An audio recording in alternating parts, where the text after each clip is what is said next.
14 अगस्त को मार्का हक का क्योंकि नाम दिया गया है, तो उसी लिहाज से शहरी भी जो भरपूर जोशो खरोश दिखा रहे हैं। और इस बार मुख्तलिफ़ शाहराहों पर, मुख्तलिफ़ चौराहों में जो है वो जो पाकिस्तान के त्यारे हैं, जंगी त्यारे, उनके मॉडल भी नस्ब किए गए हैं, जिनके साथ लोग तस्वीर बनवा रहे हैं। बच्चे बड़े सभी जो है वो अपना जश्न आज़ादी पूरे जोशो जज्बे से मना रहे हैं। और आज जो शाम का वक्त है, अब 14 अगस्त, तो लाहौरी मनचले भी सड़कों पर हैं। गो के इंतज़ामिया की जानिब से वन व्हीलिंग वगैरह के लिए सख्त जो है वो सिक्योरिटी की गई है। और ट्रैफिक वार्डन जो है वो शाहराहों पर और चौराहों पर ड्यूटी सर अंजाम दे रहे हैं, ताकि वन व्हीलिंग ना की जा सके। और जो नाखुशगवार वाक़े होते हैं रश में ख़वातीन के हवाले से, उन पर भी काबू पाया जा सके।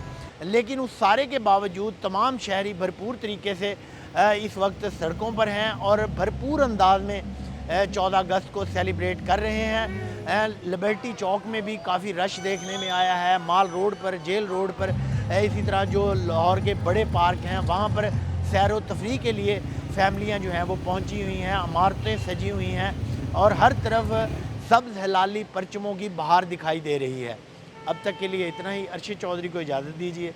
मज़ीद ख़बरों और अपडेट्स के लिए देखते रहिए इंडिपेंडेंट उर्दू।